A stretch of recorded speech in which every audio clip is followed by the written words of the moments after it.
Good morning, everyone. I'd like to welcome you all to this Cabinet meeting and quickly go over some general housekeeping. This meeting is being held in person at County Hall and is also being streamed live on the County Council's YouTube channel. The recording will also be available to view afterwards. Under the Council's protocol on the use of media equipment at meetings held in public, this meeting may be filmed, recorded or photographed. Anyone wishing to do so must inform me and ensure that it's done in a way that's clearly visible to everyone present.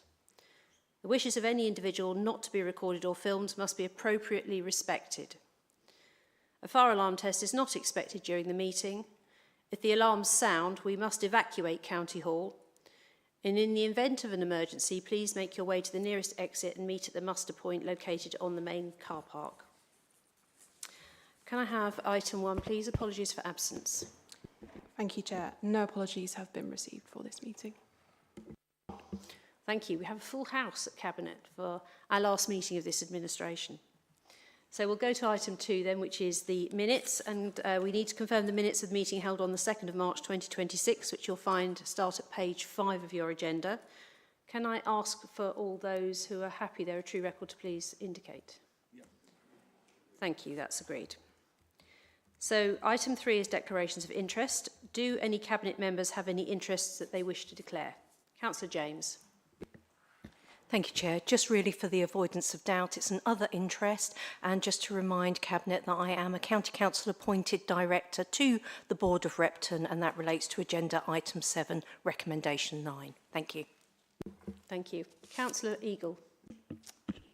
And in a similar vein, Chair, I'm a Director of HEFL Innovation. Thank you. Any other declarations? No. So we'll move on to item 4, which is matters referred to Cabinet from select committees or by full council, and I have none on the agenda today.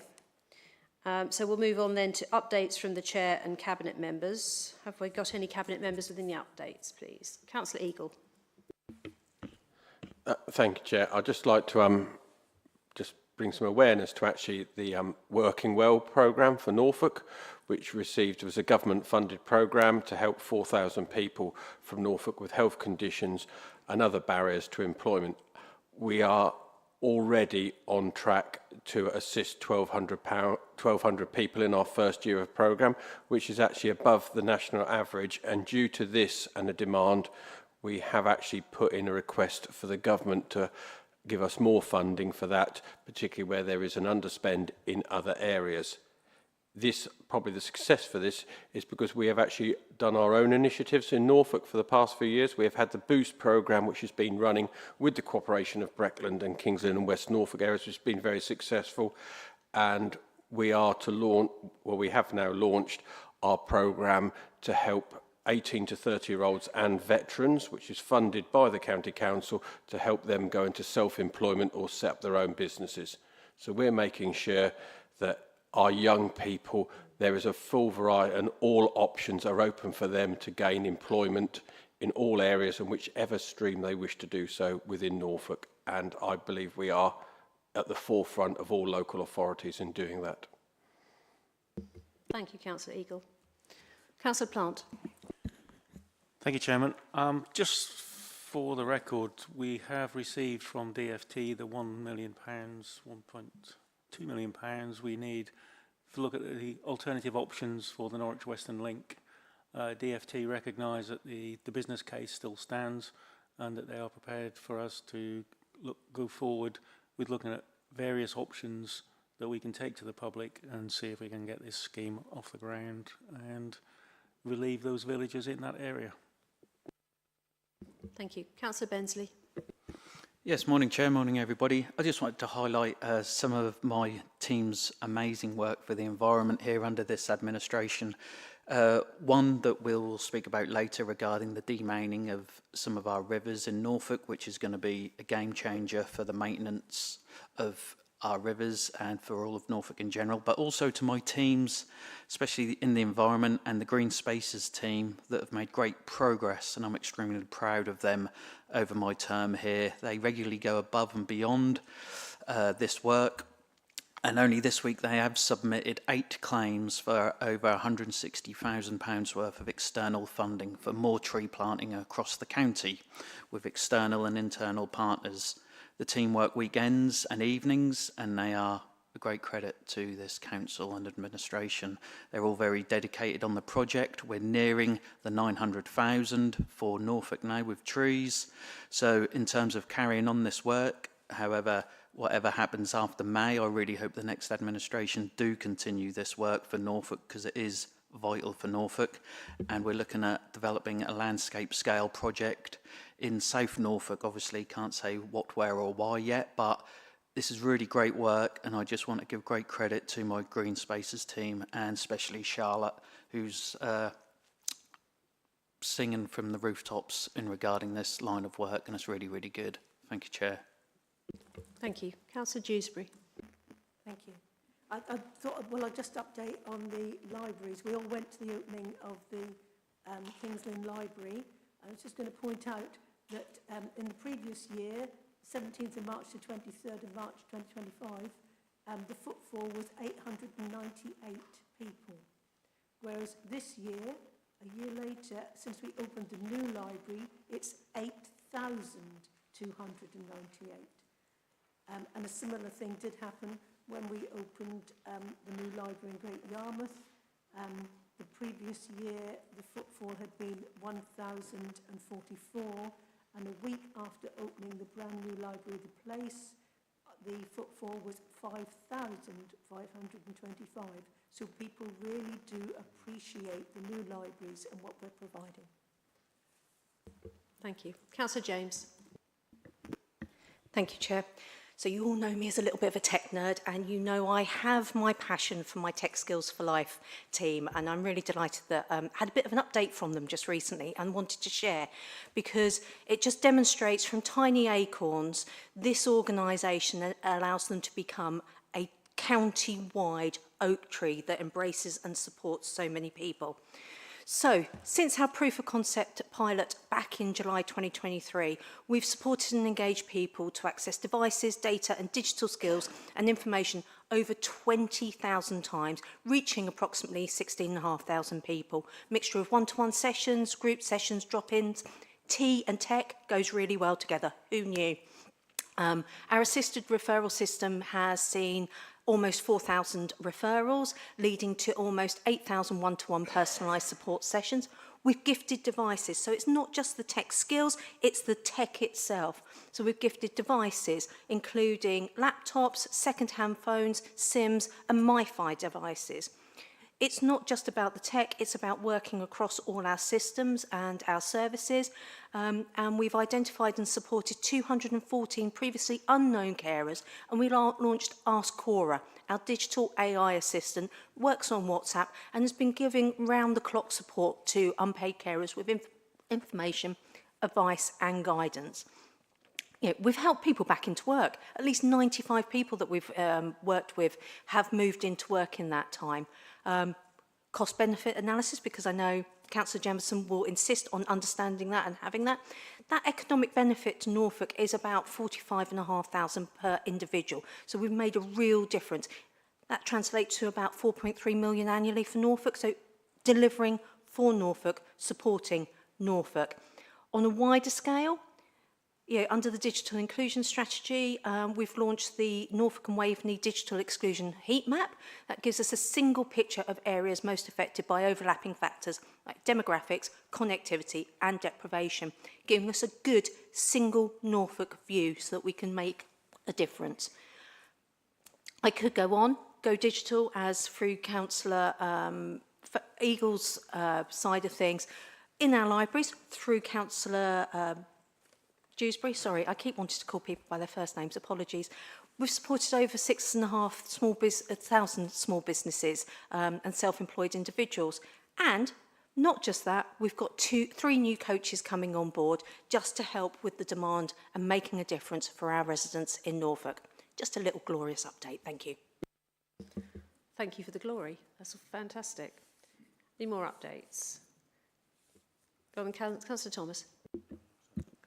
Thank you. I just wanted to mention that there will be a dementia bus launched on the 11th of May, so just after the local elections. And this will be travelling around providing dementia training across Norfolk.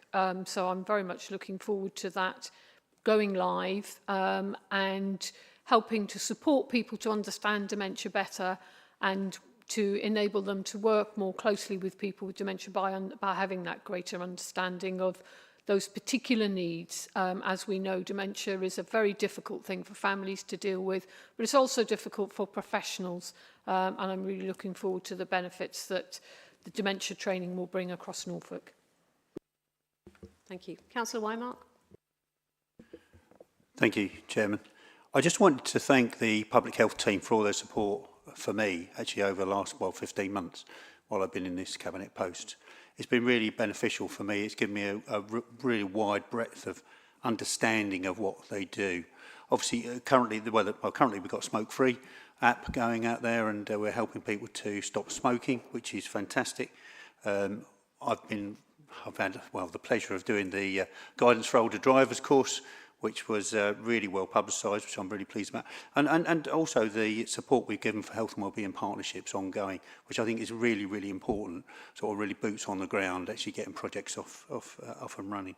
But also, I'm really proud of the fact that we've forged such strong relationships with our NHS partners, and we've now got the new, as of the 1st of April, Norfolk and Suffolk ICB, which will now be,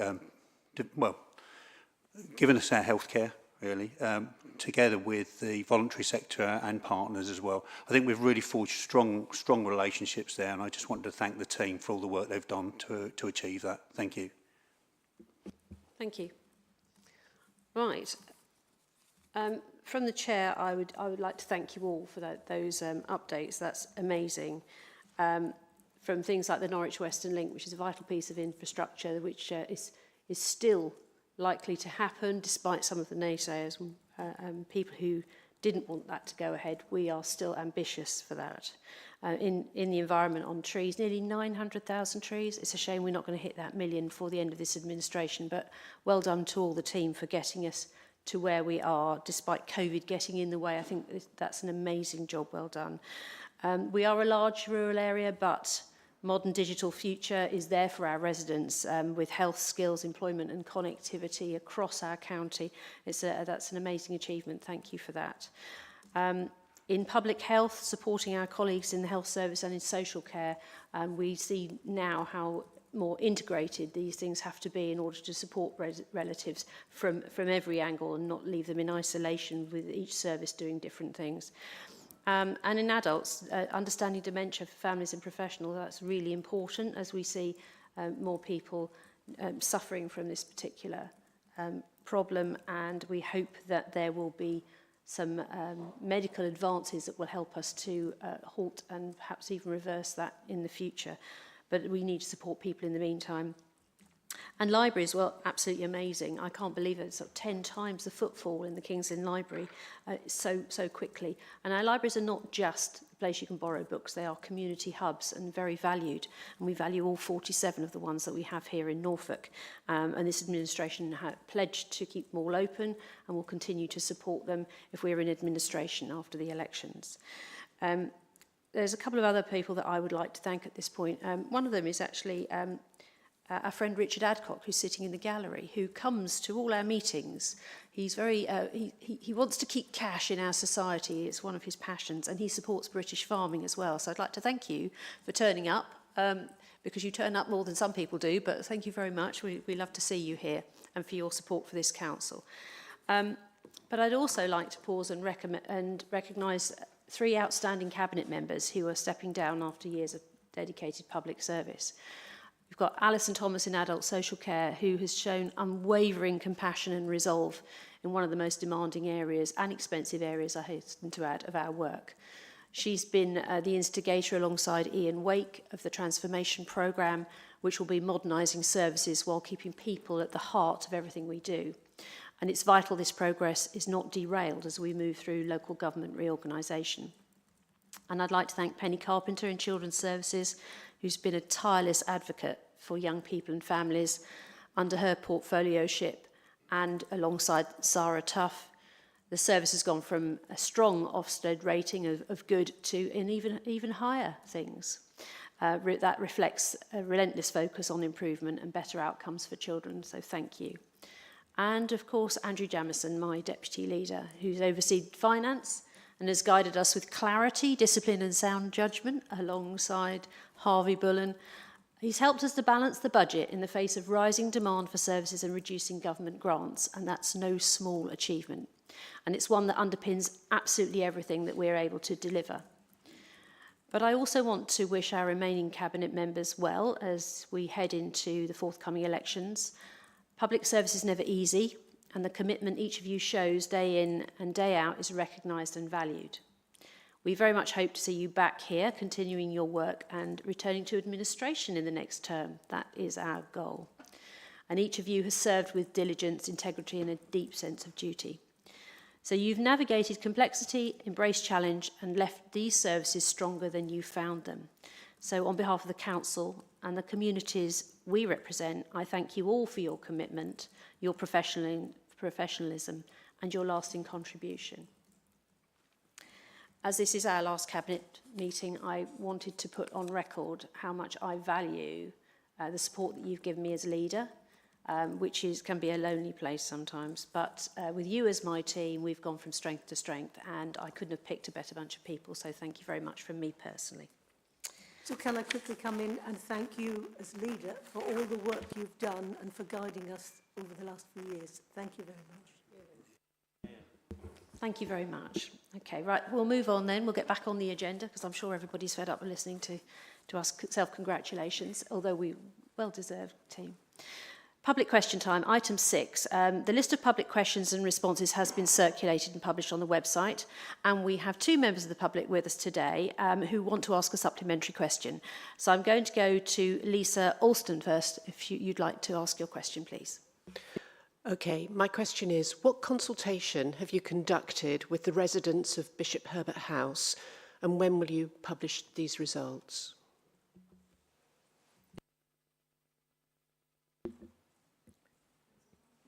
Consultation in relation to... Consultation in relation to the sale of that particular home. Thank you. There is an ongoing consultation process. All care homes and all residents and relatives have been informed of that, and the team have been going out and supporting residents to understand the potential sale of Norse Care and what that means for them, and to enable them to complete the consultation. So that is still ongoing, and that will inform the final decision. Thank you. Thank you for your supplementary. I'm now going to ask Jane Overhill if she'd like to ask her supplementary question. Thank you. So this council is choosing overseas private ownership over local community control of care homes. Can you please explain why? Can you turn? Thank you. The company that we are looking at is actually a UK limited company. It's wrong to keep suggesting that this is sort of somehow controlled by America. It will be controlled by UK English law. We are looking for the right value for money for the taxpayer, and that we have to do that as a council. We have to take that into account.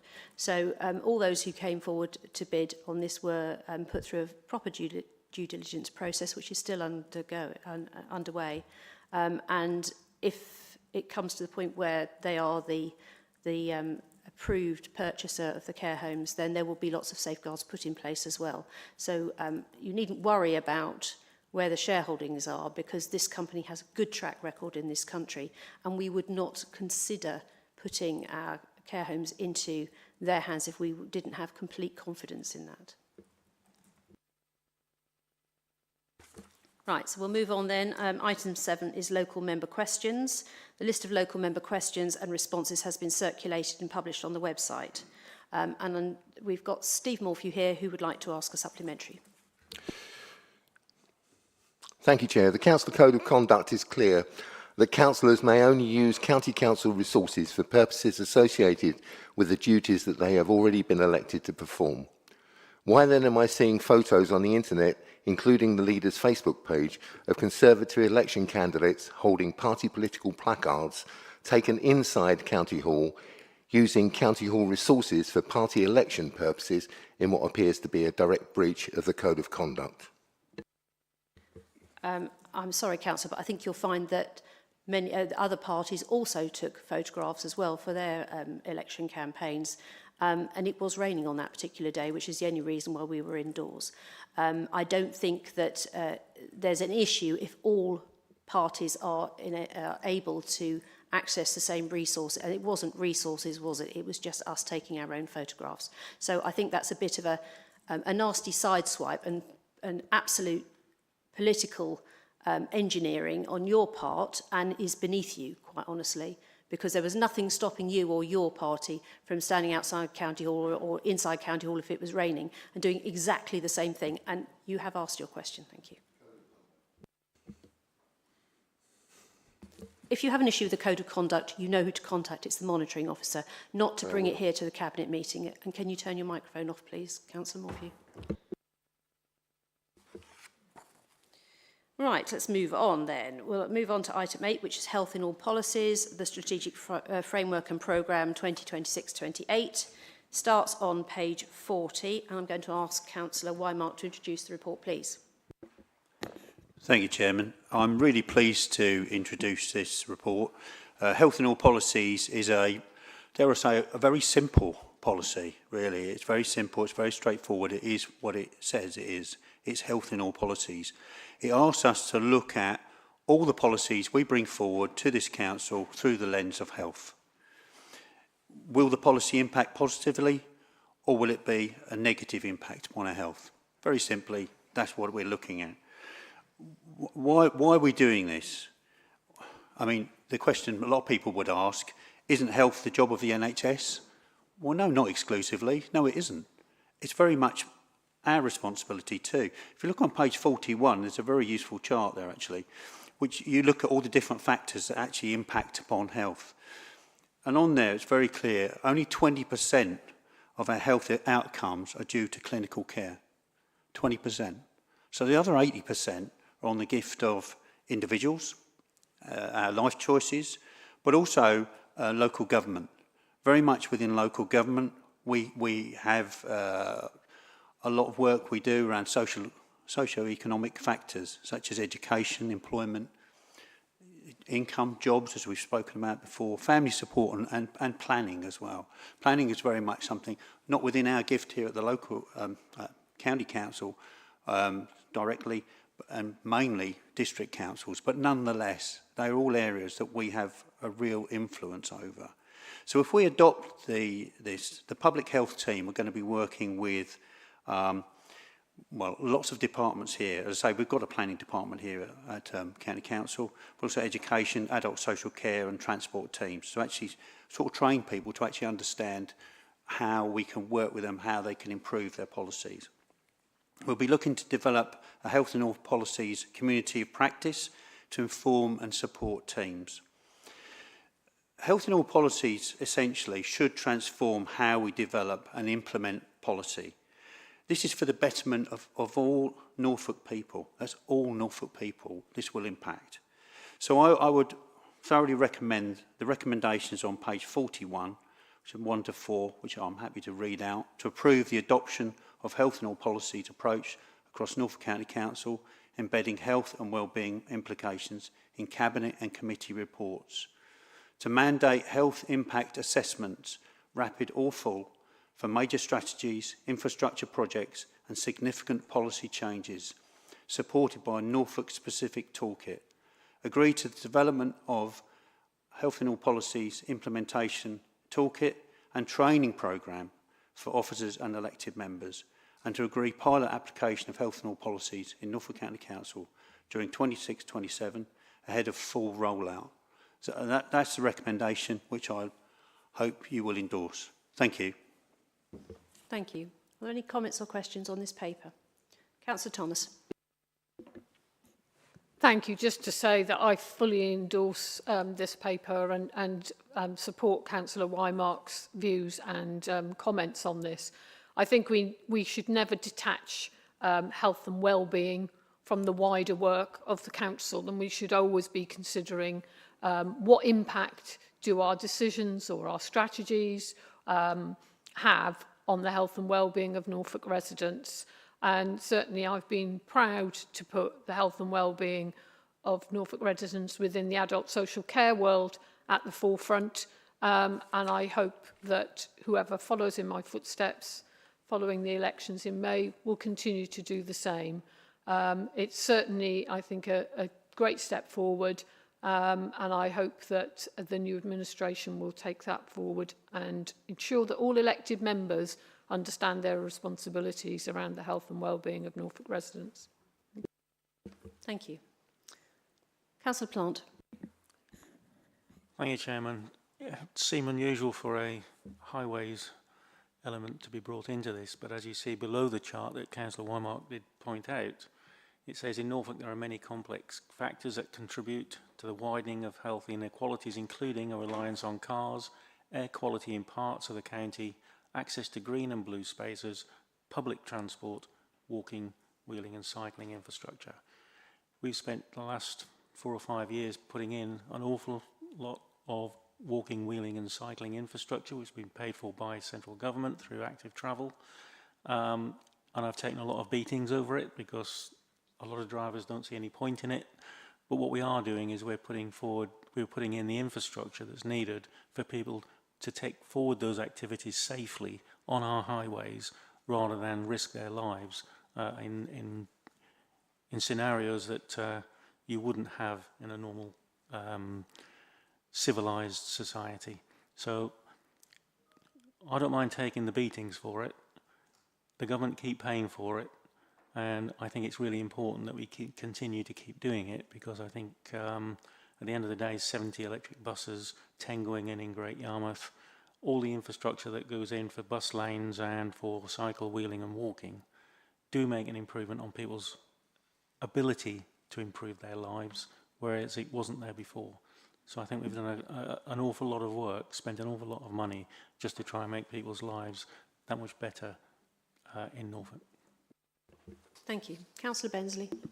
Yes, thank you, Chair. Just to pick up on both Cabinet members there. So regarding the health and the planning and the regulations regarding the money from central government and Health England as such, am I right in saying if, let's say, for example, Great Yarmouth or other Norfolk areas didn't access that funding, then we wouldn't get bicycle lanes and some other county or some other places would do it? Is that how it works, Graham? Sorry, or Councillor Fran?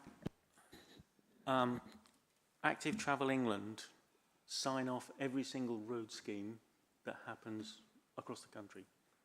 So here in Norfolk, every single road scheme, any improvements we put on the road scheme have to have an element of Active Travel England's money in it, which means that every single road scheme at the end of it has to have an improved walking, wheeling, cycling or a bus lane, something that makes it easier for people to get about if they're not on it in a car.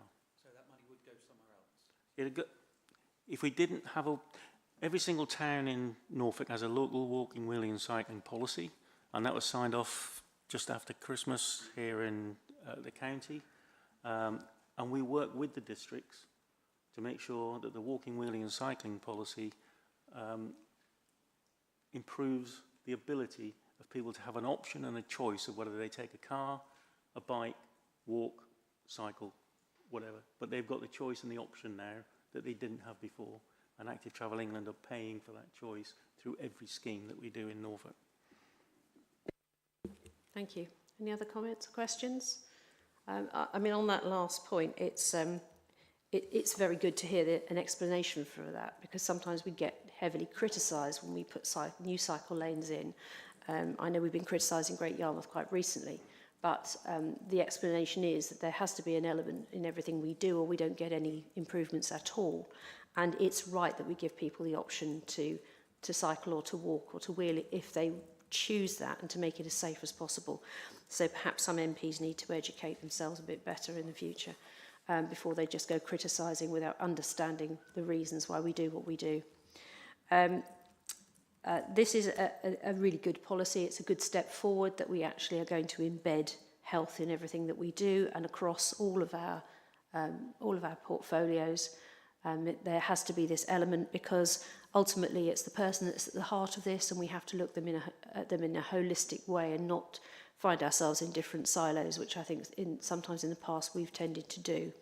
So fantastic move forward. It'd be interesting to see how this pans out. You've heard the 4 recommendations, 1 to 4, so we're going to pilot this during 26 and 27 ahead of the full rollout. Can I ask for all those in favour to please show? Thank you, that's agreed.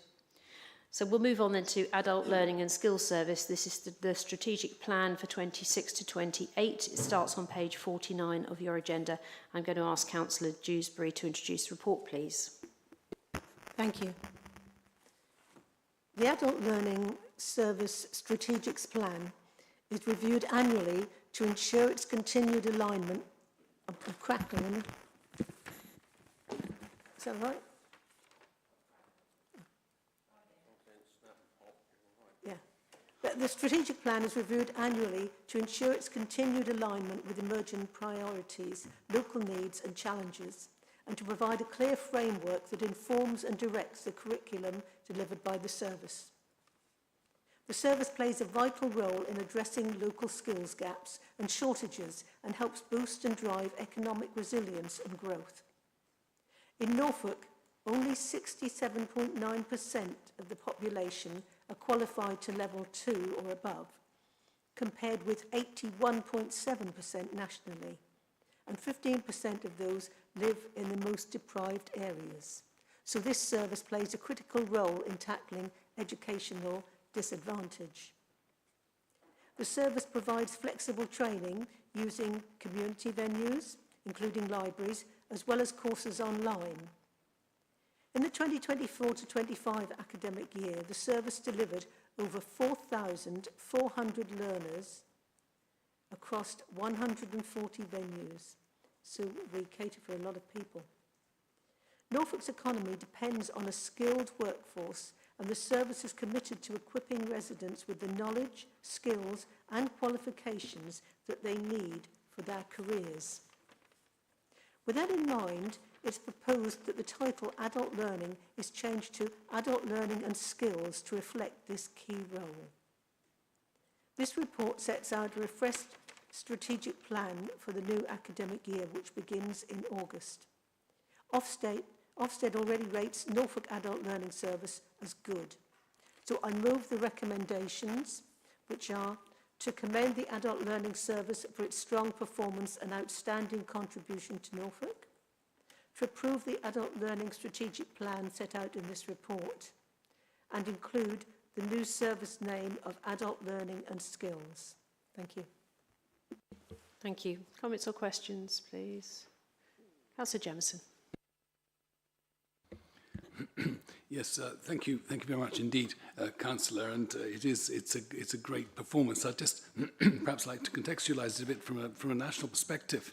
I mean, Norfolk is performing at or above national level in a whole range of areas. I noticed that apprenticeship success stands at 73%. Which is 12.5% above the national average. And it demonstrates that Norfolk is actually delivering stronger outcomes for learners and employers in these areas. And this is the point, really. It's actually what we're doing. The service is rated outstanding for personal development and behaviours and attitudes, and has a huge impact, high impact skills provision, particularly in construction courses. They receive a 91% success rate, but there is strong progression for people who go through these courses, 68.6% progression to the next level, with further progression to functional skills, and the exceptional employer and community impact. 96% of employers recommend the service and 91% would reuse it. 99% of families report positive impacts from family learning. So it is demonstrating real life, real world value beyond the classroom. And I think these points position us here in Norfolk as a high-performing authority that not only meets but exceeds national benchmarks whilst delivering meaningful outcomes for residents and businesses and communities. So my congratulations goes to you, Councillor Dewsbury, to delivering this. Thank you. Councillor Eagle.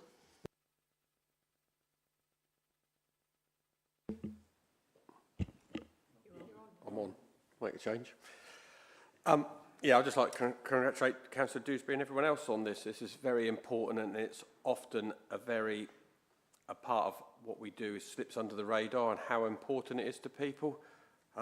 Several years ago now, well actually, yeah, a long time ago, I took advantage of this to take some accountancy exams, so I didn't actually have to employ an accountant to do some of my basic work, and it's paid for many times over on that point. And I think we don't realise what an important it plays to our economy and allowing people to upskill, not only to save them money if they are in an SME, but to allow them to progress further up within the job and employment market.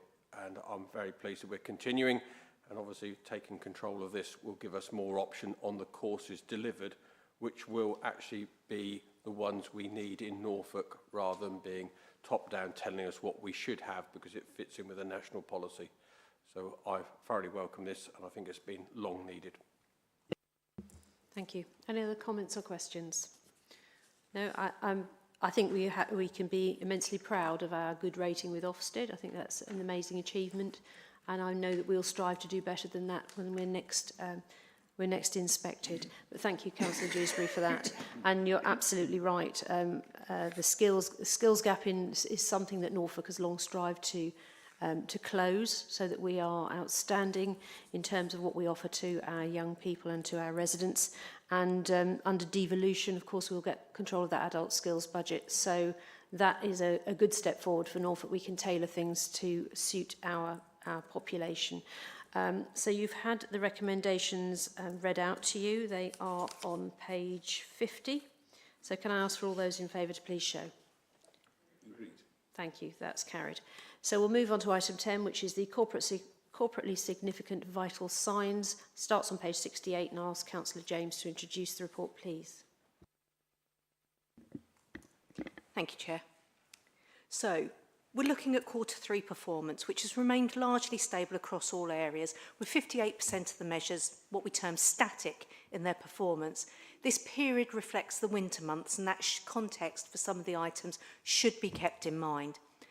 Despite the achievements of the Council in recent years and our council-wide approaches to digital, use of data, financial controls and transformation, the fact remains that we continue to operate in an environment that frankly remains challenging by increasing demand across all of our services, whilst also facing into a shifting political landscape around, yes, I'm going to use those words again, devolution and local government reorganisation. For areas of underperformance, the relative supportive narrative on these measures discusses the corrective actions that will take place to improve performance and the expected return to target dates. These measures are actively discussed at executive leadership level and at directorate to ensure that trends continue to be monitored and mitigative actions put into place where we have the influence to do so. Sadly, there are some areas where we can't.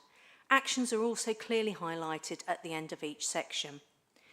This report utilises the corporately significant vital signs that underpin portfolio outcomes using a traffic light system, the good old red, amber, green. 38 monthly and quarterly corporately significant signs are being reported in this period.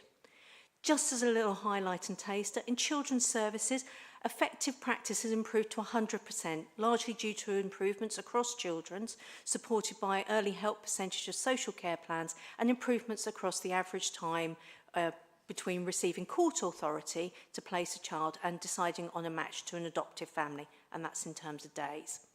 In our fire service, the percentage of targeted business fire safety inspections completed has improved by 11%. As an organisation, our new employee retention, which is 24 months plus, has improved by 3%, meaning that this county-wide authority is considered a good place to work and provides stability for our residents. The recommendations can be found on page 70 and are to review and comment on the end of Q3 performance data and associated narratives, and to agree the 30 highlighted actions as set out. Thank you. Thank you. Any comments or questions on this paper? Councillor Waymark. Thank you, Chairman. I really welcome this paper. It's really good to see that we're moving in the right direction, particularly around public health. Obviously, health visiting continues to be at a really good level where we're out there supporting families. But particularly, I wanted to highlight the percentage of people receiving NHS health checks. We talk about prevention very, very often, and this is very much at the front and centre of prevention. These numbers represent real people that we're hopefully getting them to have their check. So we're picking up high blood pressure, cardiovascular disease, and therefore people who perhaps would otherwise go on to have a heart attack. So this is really, really important that we're actually moving in the right direction and we're giving this service to people. So I just want to highlight that. But generally, I think it's a very good report. Thank you. Thank you. Councillor Bensley. Yes, thank you, Chair. Just a couple I'd like to highlight, like Councillor Fran did. One on 3.21 infrastructure, the high priority highway defects. I just want to thank Councillor Plant for that. That's improving, considering this is over the winter period as well, when it's arguably our busiest time on the highway. So I want to thank Councillor Plant for that, and especially my teams out in the Flegg and using the Norfolk County Council. I think as Councillor James's forte, the Norfolk County Council Highway Reporting app, which is a great tool to use for all our residents. Just report it straight onto the Norfolk County Council app and that's a job done. And also the museum visits, considering we're not in our tourism element yet, the museum visits are up, so that's really, really strong news as well, and that can only go up even further, hopefully, with our brand new castle, which is attracting numerous people, even from Hemsby, are staying at Hemsby and then going to Norwich City to look at that new castle. So it is having a benefit all over the county, and that's great to see. Thank you, Chair. Thank you. You just coined a phrase, a brand new medieval castle. I think that's... Councillor Carpenter. Yes, thank you, Leila. I agree with my colleagues that this report is it's such a useful tool for everybody within the system to have a look at, see where we are.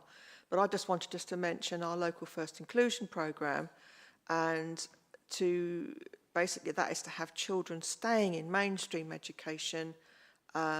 Whatever the ability is, they stay within mainstream schools, they stay within their locations, and they stay with their peers and their families and stay in that particular area rather than having to transport children, which we do at the moment. But since I've been here, we've improved the capacity of the mainstream school system so that more children can access appropriate support closer to home. We've developed specialist resource bases, which were never there when I first joined in 2017. The specialist resource bases in mainstream schools. We built 20 new SRBs and 13 expansions for creation of 367 new places. Reforming admissions through the new special school admissions policy to improve identification of children who may be better supported in mainstream settings. And obviously we've created 3 new special schools since 2017. We offer, that offers now 394 new places. Alongside building new schools, we've undertaken a series of capital development at existing special schools, creating support 524 new places. And the 2 new special schools have now been confirmed for Norfolk, which will add a further 270 places. So we've never stood still. We've always moved forward. And I can't thank all the team enough in Children's Services for the work they undertake. And just so I'll leave this little nugget that we actually do transport 18,600 children every day safely and on time to schools and return them home. Now that is a logistical nightmare for me personally if I had to sit down and do that, but we've got the home to school transport team which provide that. So I'm very, I hold this risk as Cabinet Member for Children's Services and very comfortable with it. But I know it's an upward trajectory for Children's Services. So I'm delighted with their performance. So thank you. Thank you. And I believe that costs this council about £70 million a year, round about that sort of amount of money, to safely transport children, which is something that we have to do. It's vital for them. But I think it blows people's minds when they realise just how much money is involved in something that seems quite straightforward. And if I could come back, but obviously the transport system is vital for that. Through the Titan programme as well, we're getting children ready into their adulthood so they can travel independently, and that's very good as well. And also in the transport system, which is vital to everything, also pavements around schools and things like that, which is obviously Councillor Plant's department. So we all interlink, and I think that's very evident, and we interlink in this cabinet as well, Chairman, as well. So thank you. Thank you. And we'll then go to Councillor Plant. Thank you, Chairman. Yeah, just following on from Councillor Bensley there, the high priority highways defects dealt with within timescales is improving. Difficult to know how to say this, but we have a certain MP who has taken it on himself to have members of the public report to him potholes and defects in the road, which then goes to our team, and our officers have spent an extra 40 hours plus going back to the residents to ask them exactly where this pothole is and what the defect is, etc. So he's actually taking more time now to repair defects in the Yarmouth area because they're being double handled. The easiest way to do it is to report it on what we've always had, which is the Norfolk County Council Highways Pothole Reporting Scheme, where you put in the exact place where it is, and our team will deal with it usually within 3 days. And it's now taking longer because we're having to go back each time to these people. Having said that, you can see that the performance is up, so we are doing better. It's the same people who grit our roads, who repair our roads as well. So when the roads need gritting, they're out at all times of day and night to make sure that we're travelling safely through Norfolk. And when they finish that work, they then start on the repairs to the highway after the frost and snow and the cold weather. Also on here is the total number of trips made on shared bikes, e-bikes, e-scooters in Norfolk. Unfortunately, the scheme is still recovering from the autumn wave of vandalism, which affected the number of rides available across the scheme. Until all assets are repaired and recovered, we are currently losing around 3 rides per asset. And this measure is also impacted by the seasonality trends across the year. So obviously people use them less in the winter because of cold, wet and rain. But the Beryl Bike team are continuing to work hard to repair and recover the assets to return them to service. And Norfolk County Council and Beryl Bikes are working with the police to help stop the recent spate of vandalism, because it seems to be targeted on the Beryl Bike areas. So I think something that we've put in that is used immensely by an awful lot of people is being vandalised by very few, by the few. 35,000 users in Q3, 38,000 in Q2.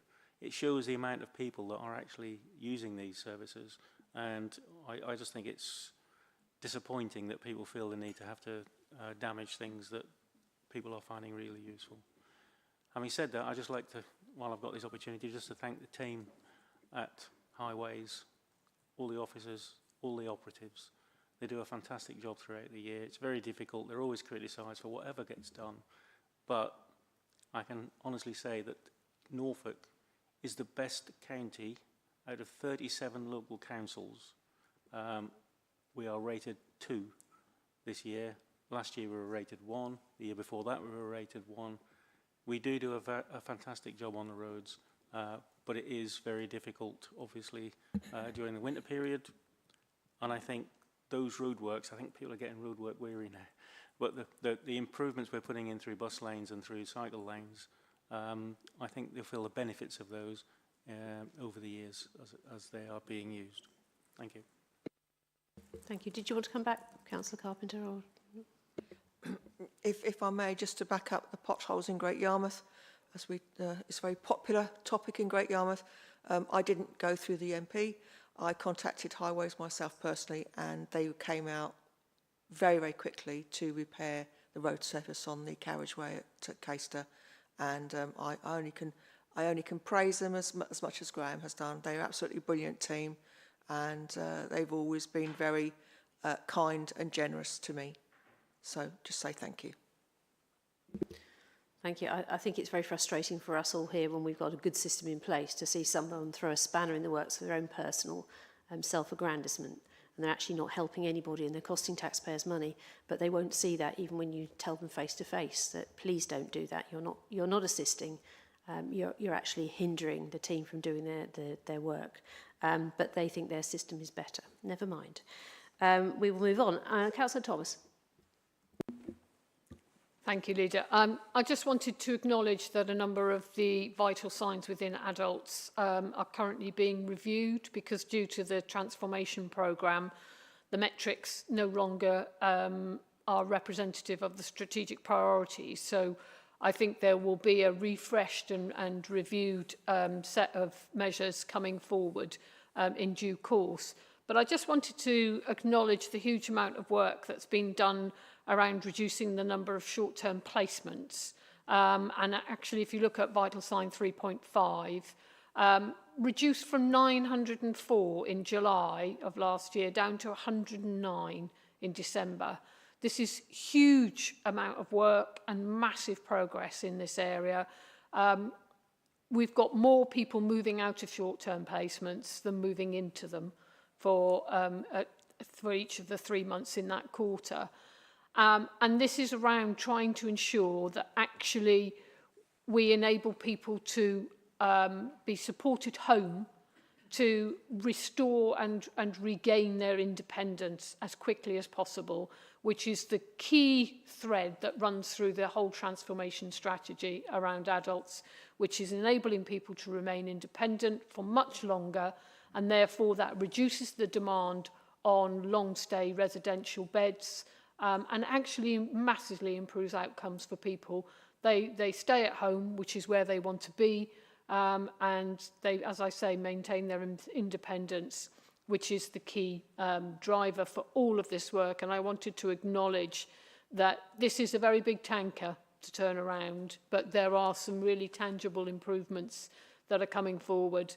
And I'd like to take the opportunity to thank the team for their focus specifically in this area, but across the wider department in their huge commitment to the transformation that adult social care is undertaking.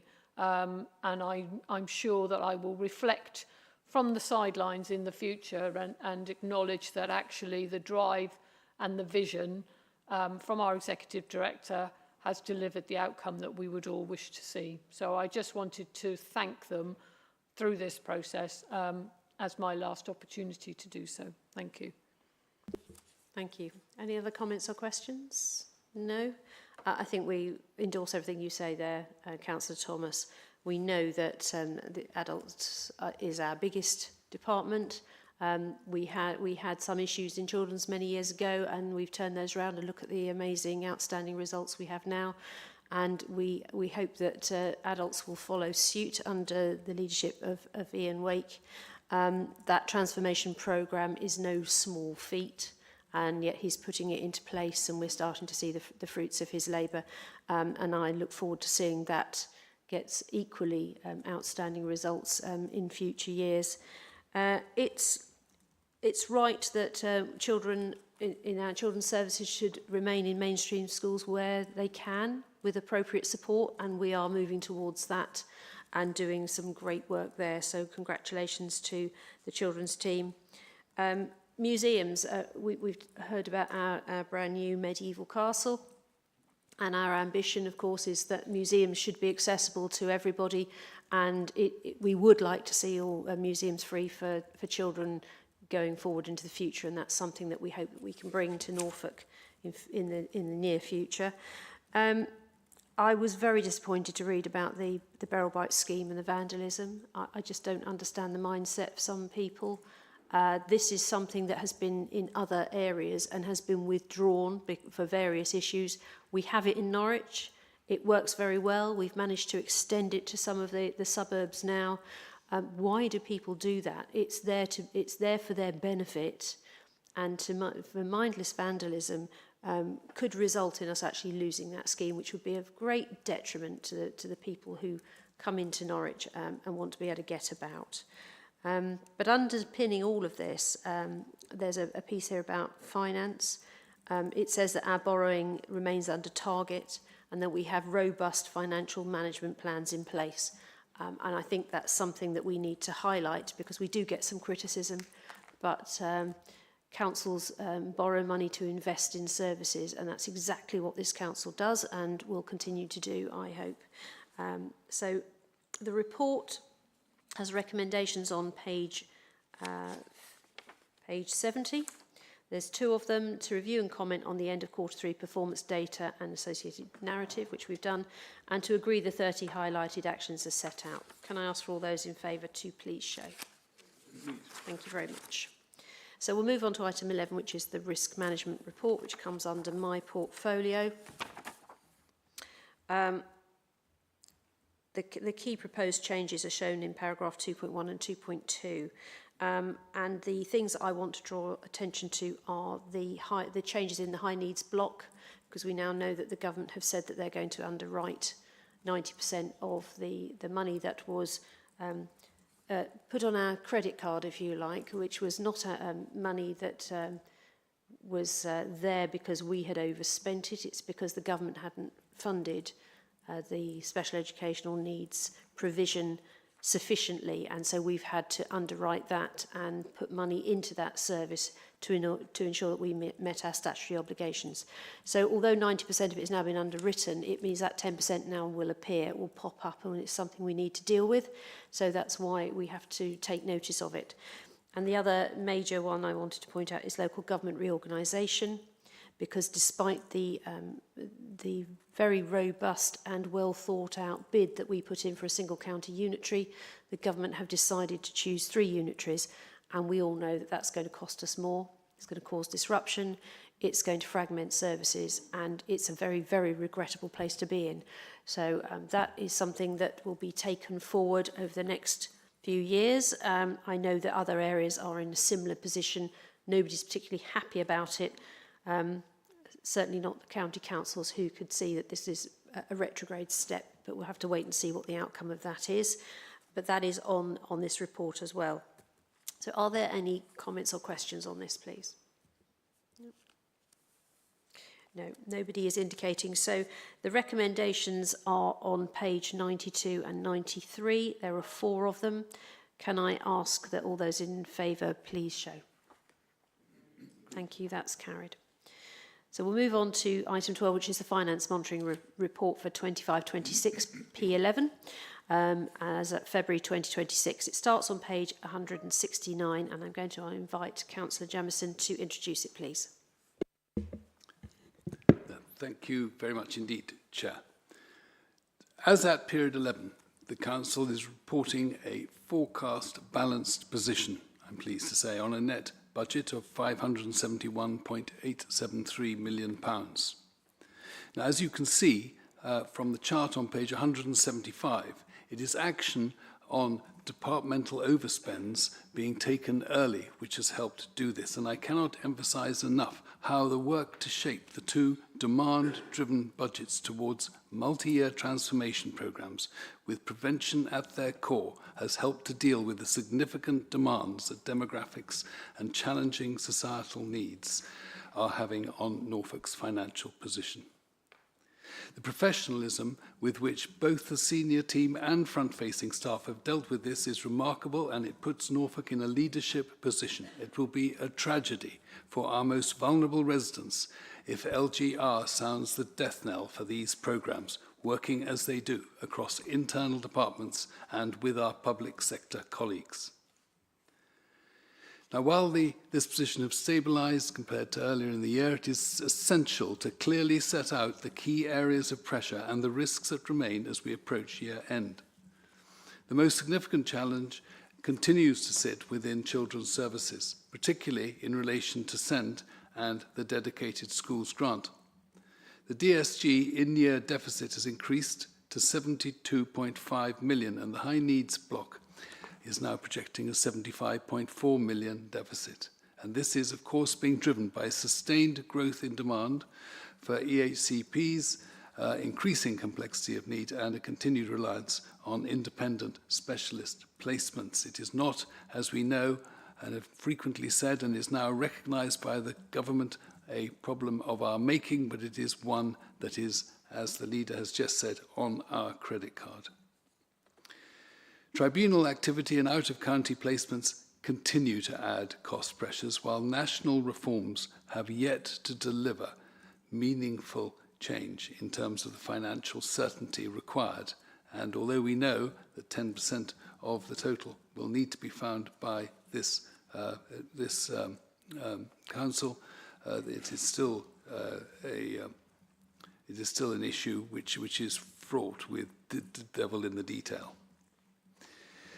It remains a structural and national issue, but it's one that continues to have a very real impact locally. And as a result, external residential placements within children's services, as you can see, are forecasting a 10.6 million overspend. And this is although the service has made strong progress in reducing the overall number of children in care through effective early intervention and preventative work, but there remains with us a cohort of children with highly complex needs, requiring intensive and very costly residential provision. So the anticipated reduction in residential placements has not been realised at the pace originally modelled because of the high costs of these individuals. In adult social care, the position is currently balanced. However, this should be viewed or looked at in the context of a demand-led service operating under ongoing uncertainty. The scale of this service is hugely significant, with over 12,000 individuals receiving care at any one time and 20,000 supported over the course of any 1 year. Now, within this, there are emerging risks, particularly in older people and learning disability services, where increasing demand and reductions in self-funder income are creating some underlying pressures. And these are currently being mitigated through tight financial control, vacancy management across staff budgets. And whilst this approach is maintaining a financial balance, it requires careful oversight to ensure that service quality and operational performance are not inversely or not adversely impacted. And this is, of course, at a time of enormous transformational change in that department. And in addition, there remains a broader strategic risk linked to local government reorganisation and future funding arrangements. At this stage, there is still uncertainty around funding implications, but a pivot by management towards disaggregation will hardly help this delicate financial programme and will need to be closely monitored as part of the Council's medium-term financial planning. But it will make 27-28 £52 million gap particularly challenging. And with that regard, I'm extremely glad that we have been able to move the Council to a more long-term process in terms of budget, so that some 30% of that £52 million is, as they say, baked into our medium-term figures. And so, despite all those challenges, there are a number of significant achievements that should be recognised. The Council has successfully delivered a £7.2 million best value mitigation plan within children's services, demonstrating a strong and proactive financial response. Preventative services continue to have a positive impact, with fewer children entering care and more families being supported to stay together safely. Again, a positive financial response. There has also been a notable improvement in home-to-school transport, with a forecast shifting to a 1.9 million underspend this year. And that has noted by Councillor Carpenter, been driven by effective contract management and work to increase independence among SEND pupils. Within children's services, additional underspends have been achieved through more efficient use of help, care and protection income and changes to capital delivery facing, which has further supported the overall position. At the same time, the service continues to deliver a substantial transformation programme aimed at improving outcomes whilst driving longer-term efficiencies. Adult social care has maintained a balanced budget through robust governance, disciplined financial management and clear oversight of savings delivery despite the scale and enormous complexities of that service.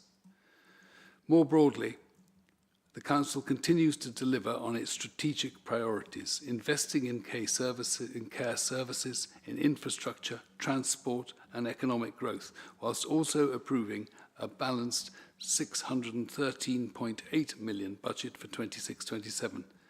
This has been achieved in one of the most challenging financial environments in recent years without any need for emergency financial measures.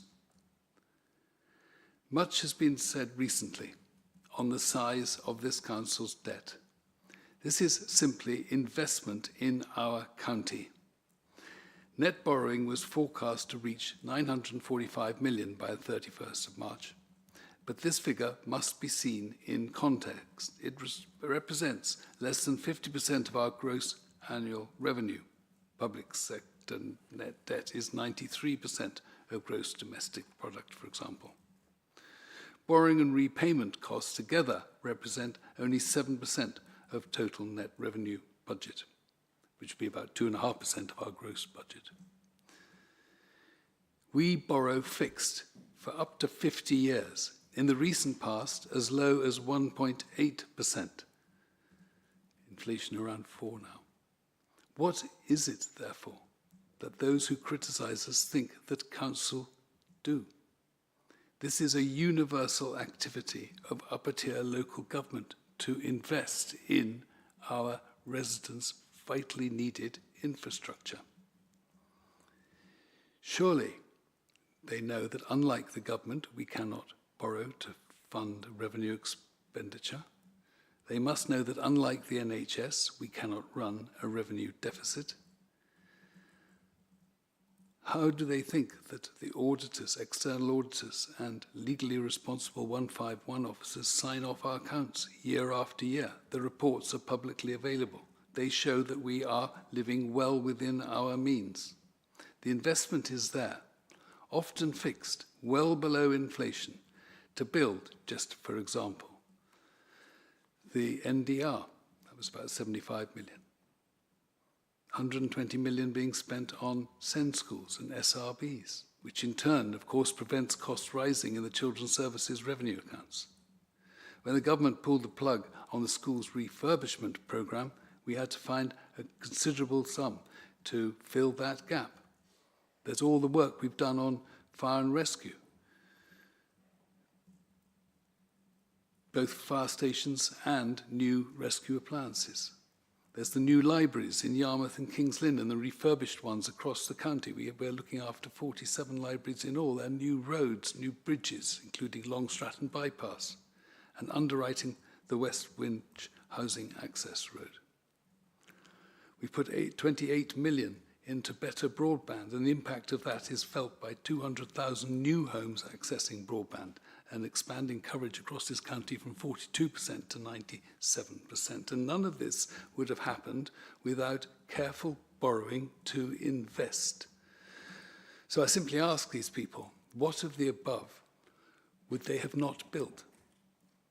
Or would they prefer to cut our heritage and spend nothing on the Castle Keep project, which will inspire Norfolk's children for generations to come, whilst creating enormous additional tourist income?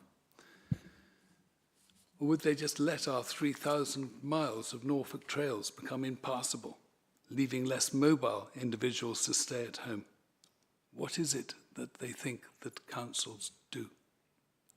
So in conclusion, while there are clear and ongoing pressures, particularly still within SEND and the demand-led services, the Council continues to demonstrate a strong financial grip, resilience and a clear focus on both delivering services and securing long-term sustainability for Norfolk residents. This could not have been achieved without the clear-eyed pragmatism displayed by my core finance team, and I would like to take this opportunity to thank Harvey, Titus and Alex. They took the necessary time for me, it took some time, I have to say, to grasp the complexities of this financially managing some £2 billion budget. And I'm sorry that I won't be here to see the council through till the end. However, the effects of splitting up these departments, focused as they are on the most vulnerable in our society, is likely to have too grisly an outcome for me to take any responsibility for. I will leave it to the promoters of 3 unitary councils to see that through. Thanks very much. Thank you. Councillor Thomas. Thank you, Leader. I just wanted to acknowledge the huge grip that Councillor Jameson's had on the finances of this council and the support that he's given me with one of the largest responsibilities financially within the council to keep our books balanced. It's no mean feat, as he said. And actually, I found we're so attuned that actually a lot of what I was going to say in regard to adults has already been said. But I think in some ways it's no bad thing to say it again. So our purchase of care budget stretches to just shy of £320 million. And as Andrew has said, we provide care services to over 12,000 people at any one time, 20,000 people over a year. The scale of the savings that we have to deliver within adult social care, because a lot of people don't understand that actually if the savings that we had to deliver within adult social care were shared out amongst the other organisations that my colleagues represent, the other departments, there wouldn't be any other departments. So adult social care has to take the lion's share of the savings along with children's. But this is a net saving of 8% of our budget. And that requires very, very tight monitoring from Ian and the team. And I wanted to acknowledge the work that they do in keeping such a large budget under control. And I want to actually acknowledge the emergence of the Finance Savings and Efficiency Board, which Ian put in place when he first arrived, and the difference that has made on having the financial grip of what is happening in adults, because it can be a very volatile market. If we have a demand for care, we can't turn around to people and say, terribly sorry, but we can't look after you today because we don't have enough money. We have to ensure that the care is there for people as and when they need it. And that requires quite a lot of juggling of other budgets within the department. And I'm very pleased to see that we've got an outturn of a balanced budget within adults. But that hasn't come without effort, which I wanted to acknowledge. And certainly it doesn't come without risk, because we've been holding some vacancies in order to ensure that there's a balanced budget. But this is a very volatile and unpredictable world that we operate in. But I just wanted to say thank you. Thank you to you, Andrew, and thank you to the team within adults for keeping such a firm grip on such a large budget, because without that, the council would be struggling, and it's no mean feat. So my thanks to you all. Thank you, Councillor Thomas. Councillor Eagle. Yeah, thank you. On a similar vein, I'd just like to pay credit to Andrew and the team in the finances for what work they've done. And I don't think people have actually realised the task. And with a little bit of help, I did some research. And since 2021, and up until the end of this year, we have just gone through, we have had to save, through Andrew and that team, £216 million worth of savings. And with a projected of, I think it's nearly 43 million this year. That's a huge amount of savings. And when we've done those savings, and quite rightly, there's been children's, adults taking that, Andrew's also realised and made sure there's money for those non-statutory areas, such as mine with economic, and we wouldn't have been able to do those programmes that I've took through, and we've all took through this last year or so, without Andrew actually fighting that corner and making sure that money, it would have been so easy to have took the easy option, let's concentrate on those statutory items to hit those targets. I think it was 2023-24, it was nearly £60 million that had to be saved that year. And I mean, I've only gone back to 2021 for that 216 million. I know you predated that point by a couple of years or so, but it is a huge amount of money that we've had to achieve and hit. So I'd just like to mention that on record. Thank you. Councillor Carpenter. Thank you. I do echo my colleagues' comments. But I just wanted to talk about Invest to Save. In 2017, I was told by the late leader, Cliff, that I had 12 months to turn around children's services, otherwise the government would come in and take it back because we were one of the worst performing children's services department in the country. That was just his way of telling me that I had to move and sort something out. But we had to invest. This council had to invest a huge amount of money in children's services. And it's bearing fruit now. So from 2017 to 2026, we are in a far better place. But as a council, we had to invest the money to bring to where we are. And I can't thank Children's Services enough. We are, like adults, sometimes we're held hostage to fortune and outside pressures put on us, which we cannot control. And we have to pay, basically. And that money has to come from somewhere. So, like adults, Alison's team and my team, they're looking at that on a daily basis, weekly basis, about how we can make savings. And we have made savings. And we have made great strides in children's. And I know Alison and Ian will make great strides in adults. All that does cost time and money. So those who just say that we're not managing our council, they really need to come and have a look at what we do, particularly in children's services and adults and everywhere else that we save money. But I have to thank Andrew. I have to say that I won't miss the Budget Challenge 1, 2 and 3 with Harvey and the team, even though I enjoyed attending them, because it was quite tense sometimes when I didn't want things to change. But everybody's been very understanding. But everybody makes sacrifices. Everybody understands who's in this particular council, know exactly what that means. And for holding the money, which Harvey does exceptionally well, and he is our go-to person. Harvey, can we do this from children's? And Harvey will probably say, perhaps not, or perhaps we can do something else. But his confidence and his knowledge is outstanding, so I can say that to Harvey personally. But also to my team who've had to manage it, and the many long hours. It's not just being in children's, looking after children every day, which they come in to do, but they have to manage the service, and part of that, a lot of that is the finances. So I can't thank everybody enough, because I couldn't do my job without them. So just say thank you. Thank you. Councillor Plant. Yeah.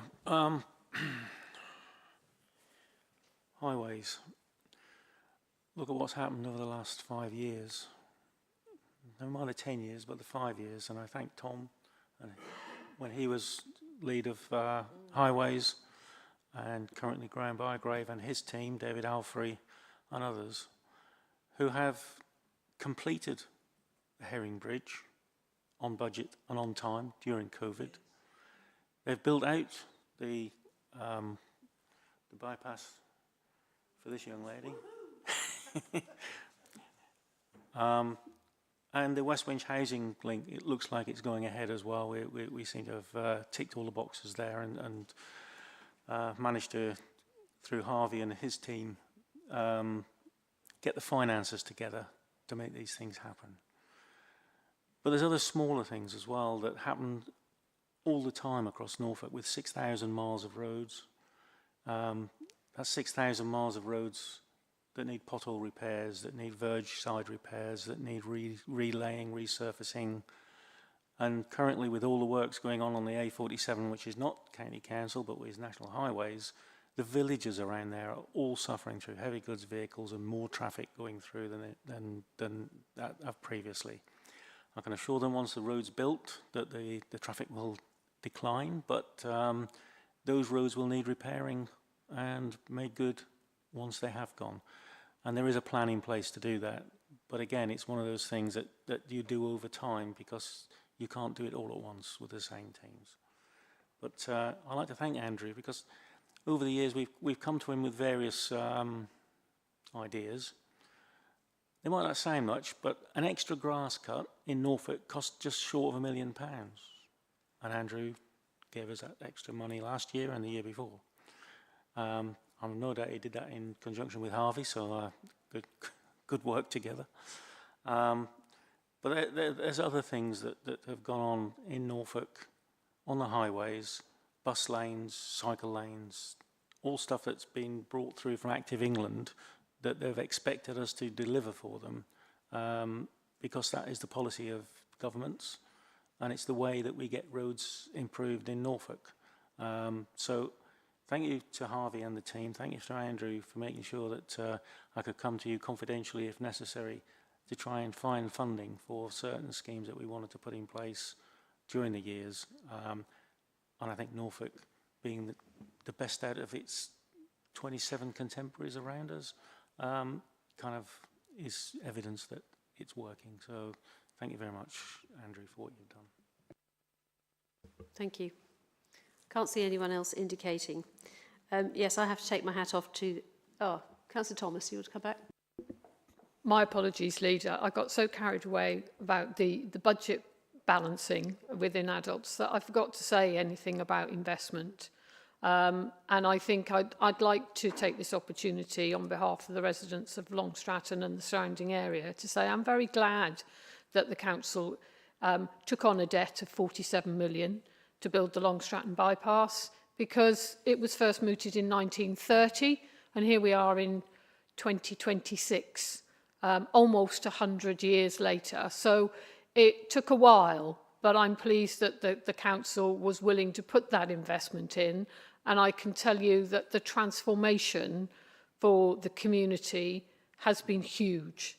You cannot underestimate the impact that it's had, but also the whole management of the project.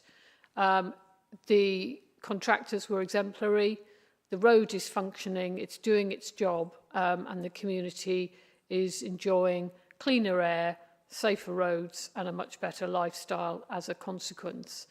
But I also wanted to just acknowledge the huge investment that we've had in our supported living and our independent living schemes. I've been to more groundbreaking and roof-topping ceremonies than I care to mention, but that is investment in support for our most vulnerable residents into the future. And having struggled with my own elderly father over these last few months, I've realised that the service and the opportunity and the provision in Norfolk is quite outstanding. It's exemplary, actually. There is absolutely nothing of the ilk that we're providing here in Mid Wales. Nothing. Very tired care homes, no housing with care schemes, no supported living schemes, no investment. So investment, not debt.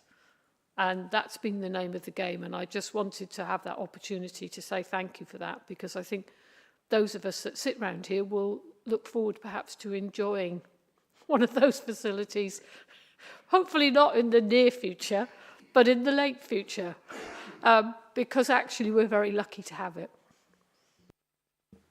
Thank you. Yeah, the Long Stratton bypass, yeah, fantastic new road, and you and I, Alison, went and we unveiled a plaque on a bridge, didn't we, just to prove we'd been there and that we'd been part of that and how very proud we were. I think it's worth mentioning that we value our museums and our library service. We have 10 outstanding museums, we have 47 libraries. But if we were to close all of that, if we were to lose all of that and just do the statutory minimum, it would only pay for 13 days of adult social care. That is the difference in the budgets in this council. But we value all of our different services equally. We value them and we make sure that we deliver for everyone, not just for those who need adult social care or people who rely on children's services, but everybody should have access to those sort of facilities and to the infrastructure that we've been putting in. I know you're not going, so those of you who are not standing again, we're not going to miss the budget challenge. It was a bit like the Krypton factor, wasn't it? It was sort of, you know, how do you make this puzzle go together? And through many hours and days and sessions, we eventually sort of whittled it down to make sure that we could get a balanced budget. And hats off to everyone who took part in that, because it was no mean feat. So I look to my left to the Leviathan of finance here, who has overseen this programme with his very able team alongside him. And there have been many days of glasses throwing frustrations when Andrew takes his glasses off and flings them across the table because things just haven't gone quite as he had planned. However, he regroups and finds a way through. So thank you for that. And what does worry me is that we've made savings of over 200 million, as has already been said, and yet people point the finger and say there's too much waste, there's too much fat, you've got to cut the waste. What waste? There isn't any waste. We are as lean and efficient as we possibly can be. And it worries me that new councillors coming in may not understand the vastness of the county council and the services that we have to provide. And we've seen some newbies in other councillors other councils who have found it a job too difficult and have quit as a result. We don't need quitters here because it's too hard. It is hard.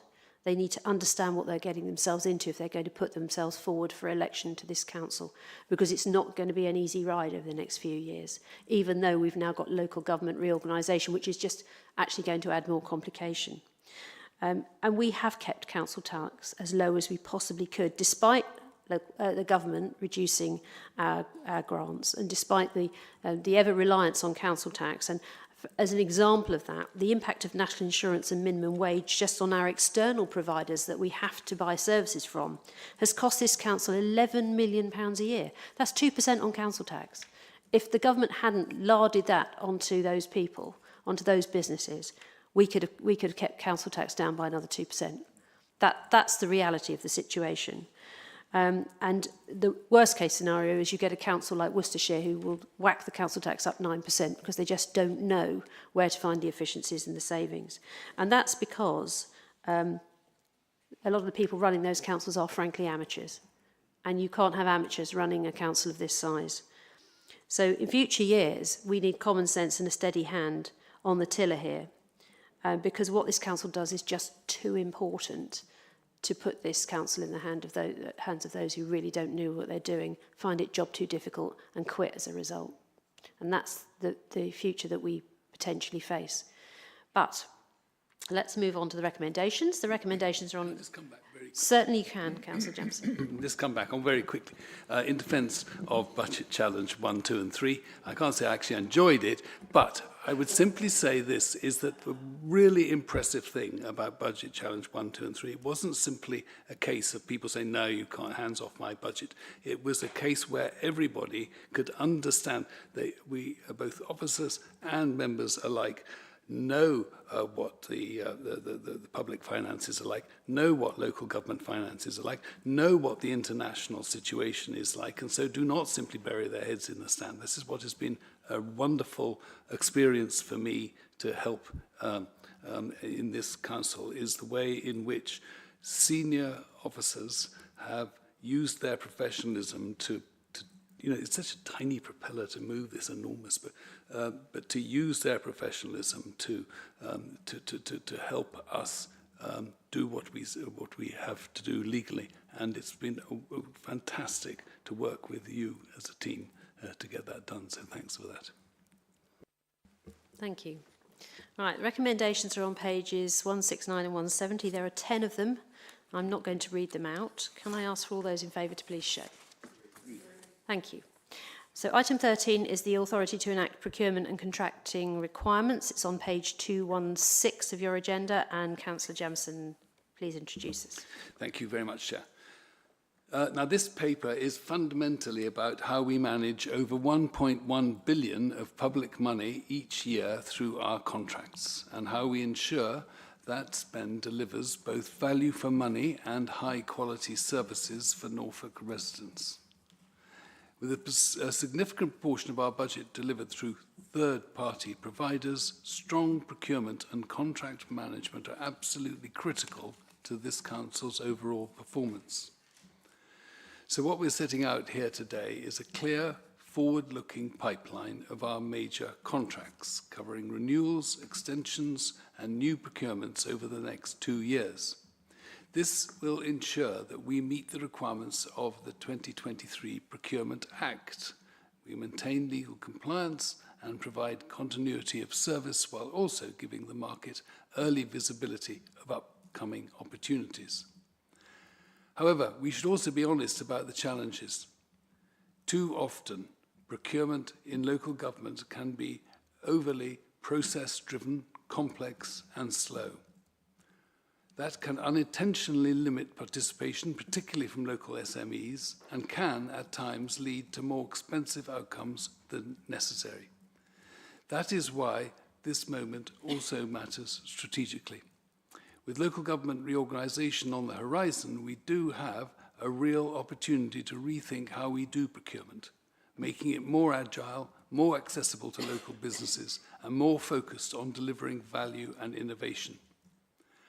As colleagues know, individual Cabinet members have discussed the relevant programmes with their departments, and Cabinet have discussed this paper informally as a whole, as well as, of course, doing so today.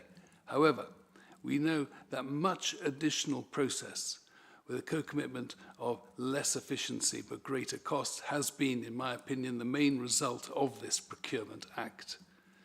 So while this report ensures that we meet our immediate statutory and operational requirements, it should also be seen as a stepping stone towards a more modern, efficient and locally responsive procurement approach in the future. Thank you. Thank you. Any comments or questions on this paper? Councillor Plant. Yeah, I think it's really important for the public to understand that when these contracts are drawn up and they're set out, the money can only be spent on what has been asked for in the detail. I often get, why are you putting in cycle lanes when we could have spend it on potholes or something like that? People have to understand that when we get monies in from government, they are specific to the task that we've asked for, and that we can't just swap what we spend it on. And that, I think, is a real misunderstanding from the public. I think the public have a vision that we get all this money and we can spend it how we like. First of all, there's statutory things we have to spend it on, the things that you must do. There's non-statutory that is nice to do, and there is some nice to do as well. But I think it's really important to understand that when you sign a contract with a contractor for a piece of work, that is what you're contracted to do, and you can't change that mid-contract unless you negotiate it, and you shouldn't change it mid-contract because you've worked it up to a price for that contractor. I think it's really important that the public understand that once, and I'm only talking from a highways point of view, once I've decided that, say, that the bypass goes in, I can't then spend it on something else. Because the government have given us the additional monies built on the business case of that particular contract. And you can't change it halfway through, or you can't change it to spend it on something else. I think it's really important, Andrew, that you've been very direct on that, and that we as Cabinet members are very, how can I put it, very, very strong on the fact that the money that comes in for specific contracts and for specific spends has to be spent on that in a very efficient way to make it as because you're spending public money, you spend it as efficiently as you can. You can't change halfway through a contract and say we're going to spend it on something else, or we're going to do this, or we're going to do that. No, we are very good at doing that. My team's very good at doing it. Harvey's very good at telling us when we get it wrong. But I think at the end of the day, we do it well here in the county, and I seriously think that going forward, we have a very good future if we continue on that road. Thank you. Any other comments or questions? No, nobody's indicating. I think you're absolutely right, Councillor Plant. Unfortunately, the residents, and why should they understand, but we are stuck with red tape and statutory requirements, and an awful lot of our money has to go to fulfil those requirements, and then we have to be very, very creative with whatever's left over to try and do all the other lovely things that we want to do in Norfolk and that our residents really appreciate. So I'll take you to the recommendations, which are on page 212 and on page 213 and 214. It says. And there are 5 of them. I'm not going to read them out. So can I ask for all those in favour to please show? Agreed. Thank you very much. So we come then to item 14, which is reports of the Cabinet member and officer delegated decisions made since the last Cabinet meeting. There are various here, highways, corporate services and innovation. We've got some finance, adult social care, environment and waste, and one taken by the Chief Executive.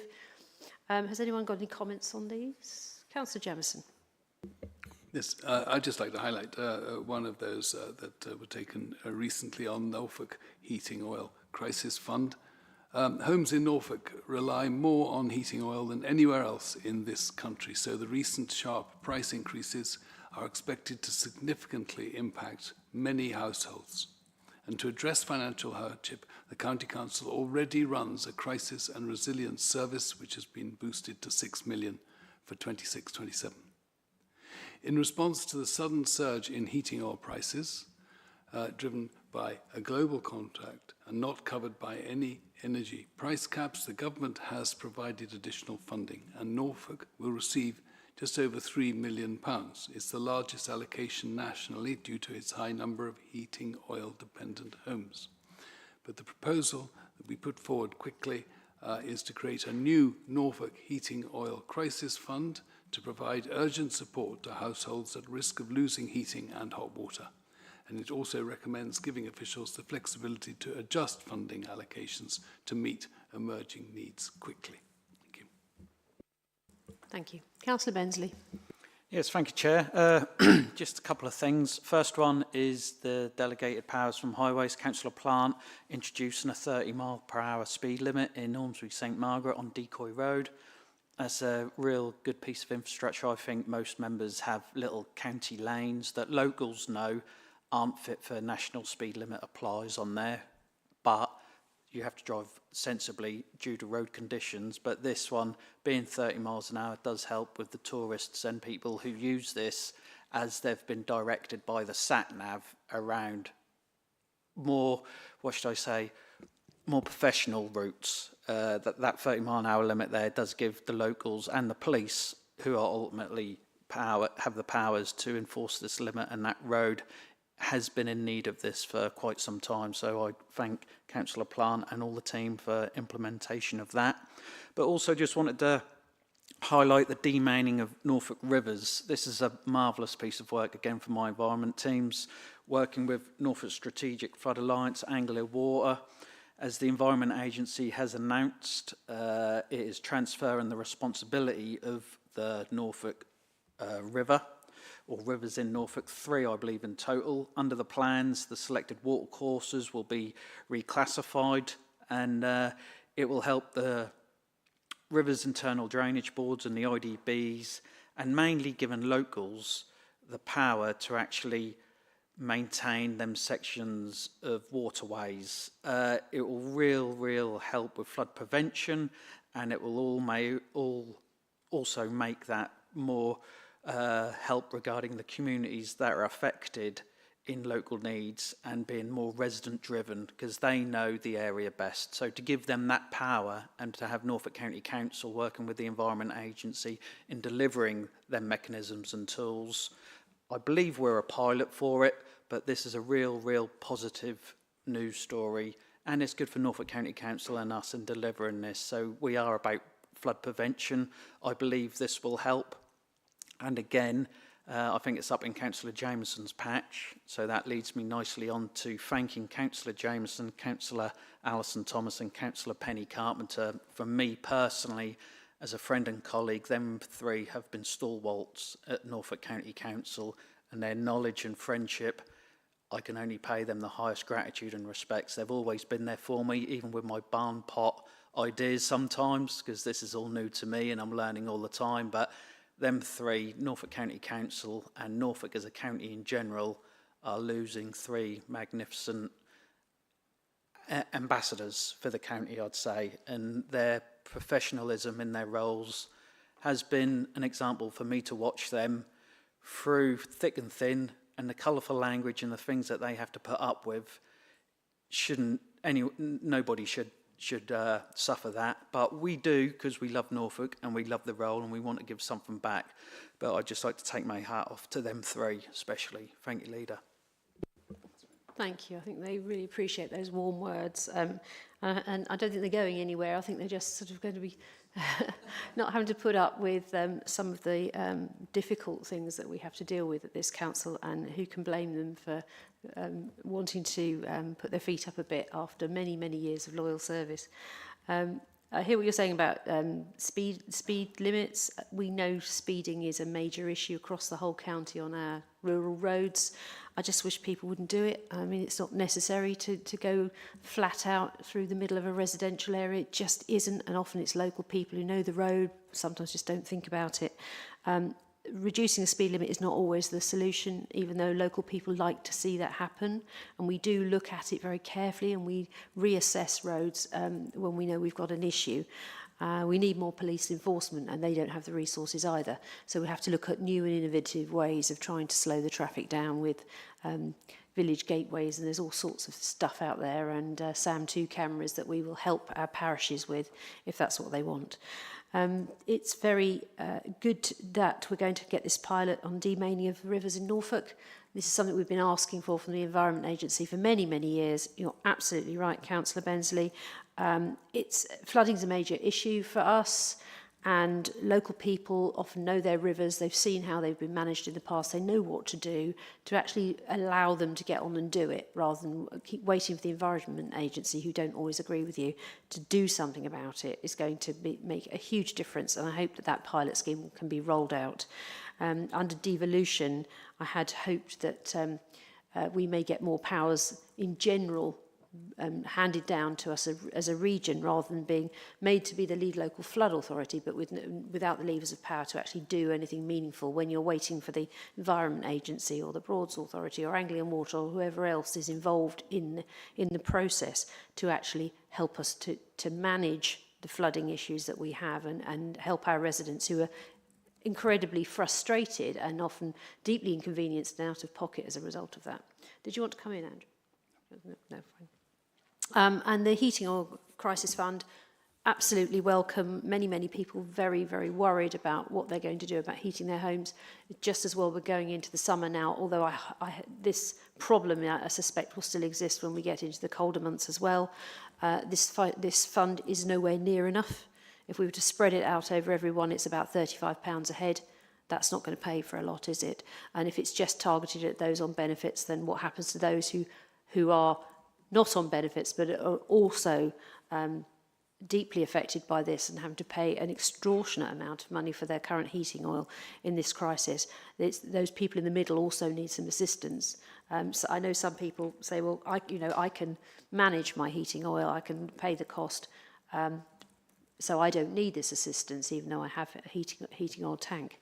We need to target that money where it can best be used, and that's not going to be an easy task.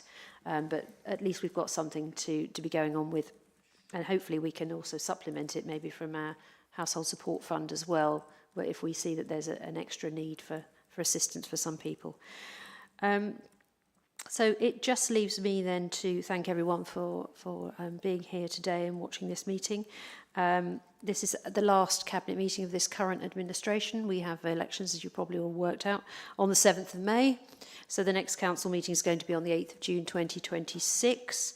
I'd like to thank my cabinet colleagues once again for your forbearance today and for me over the last 3 years, and your previous your previous service to this council as well. I'd also like to thank the Chief Executive, Tom McCabe, who was my first major appointment when I became leader as Chief Exec. He has been there to support me throughout, and he's been fantastic in that role. And to all the directors and the officers and staff of this council who have tirelessly put up with all our shenanigans whenever we've asked them to do the impossible with very, very little. And they've come forward with reports and with ways of making things happen. And the residents of this county will thank you very much for that and for your service to them. And that's it from me. This is my last cabinet before the election. I hope very much to be back with you in June, but we'll just have to wait and see what the electorate think about that. But thank you very much indeed.